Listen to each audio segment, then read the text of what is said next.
Phoenix, our patron, says, "Hey, Keon and Om, just curious as to where you see players like Camavinga and Rodrigo in the pecking order right now.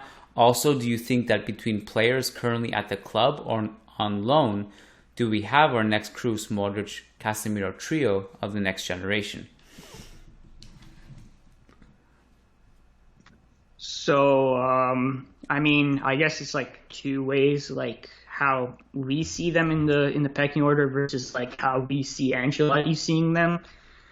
I think I'll just touch on that on both. I guess I think Ancelotti at the moment seems to see Camavinga as like the number one midfield sub off the bench, which we'll see how it all looks when Kroos comes back. But I imagine he's fairly high up there because I think Carlo values his ability to really take a game by the scruff of the neck and change it.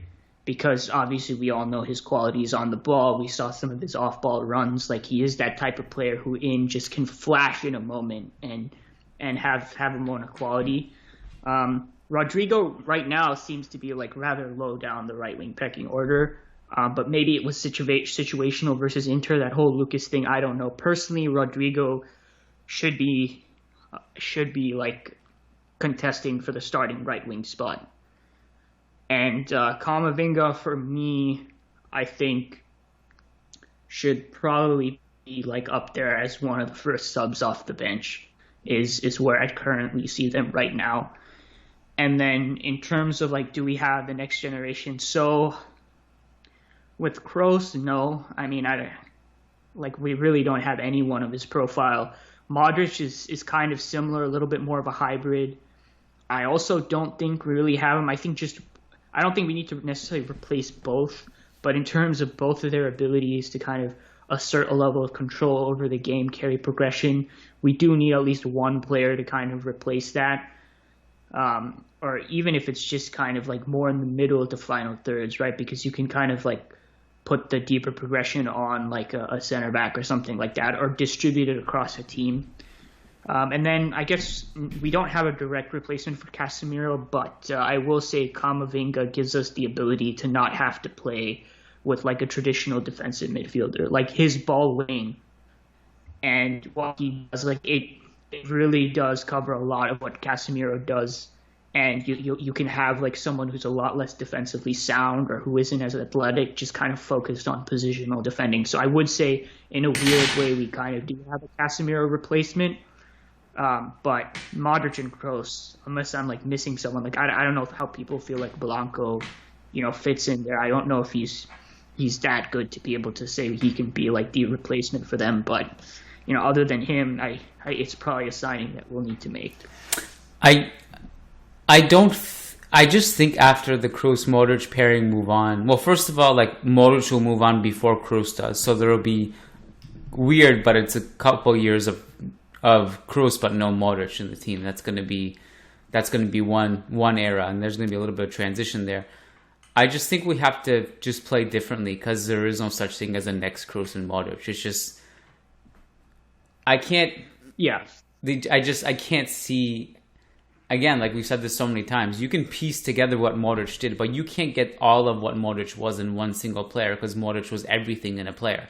He had the leadership, he had the press resistancy, the defensive awareness, the covering, the tracking, the line breaking, the passing, the dribbling, everything. He was a visionary. Like the ground coverage, you can get some of that in one player, but not all of it.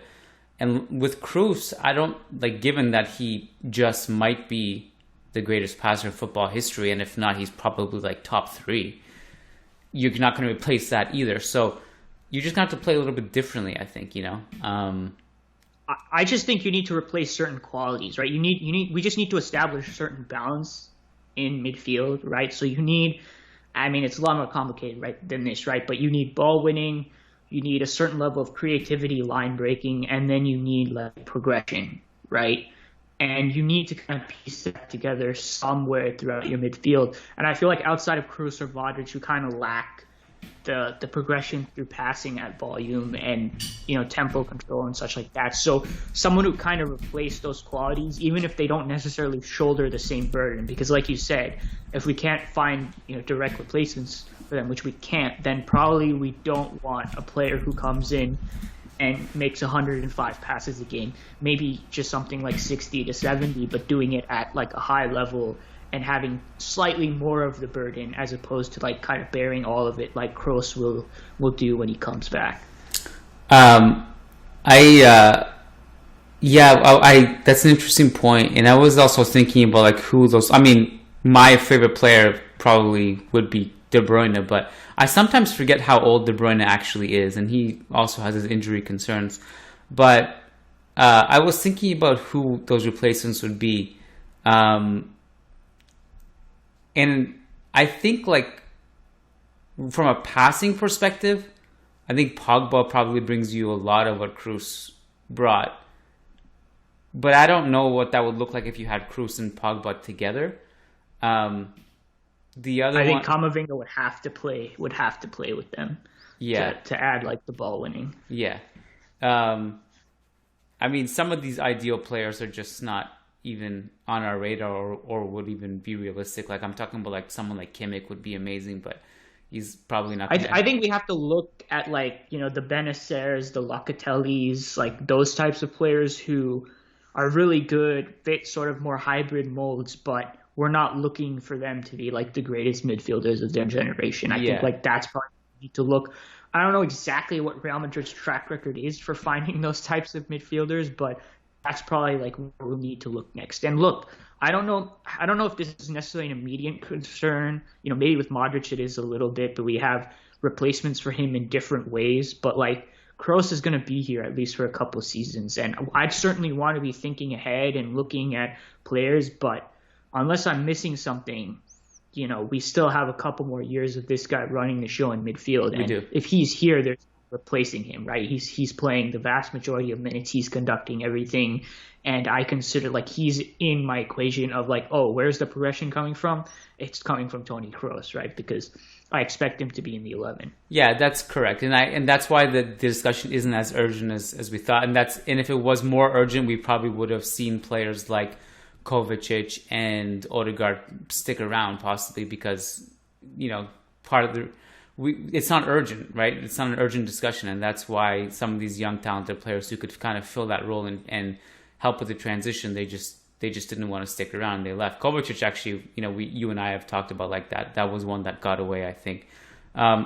Just for fun, not a realistic one, but you mentioned him on the podcast a little bit, and I was thoroughly impressed when we played against them last season. Mason Mount is someone that I'd love to have there in midfield. Well, I just don't know if you couldn't provide him with minutes right now. It would be hard with Kroos here, but he's someone that I'd love to have. You know, if Chelsea know what they're doing, he's going to be wrapped up in a contract that's going to be like, it's going to take PSG level funds to break him out until he reaches the end of it, because he's the best player for Chelsea last season for me, and he does so much, and to play him as kind of like the advanced, you know, interior and a midfield three who can also like turn into this attacking midfielder / inside forward winger, like he's like one of those ideal players that, like, just get him and figure it out, because he fits so many different ways of playing. I would take him in a heartbeat, but as long as Tuchel is there, I can't see him going, and I think Chelsea understand the value they have with this guy. You remember when Southgate like benched him and Sancho and like every single one of England's best players? Dude, it was Euros wasn't that long ago, even though it literally feels like ages. Yeah.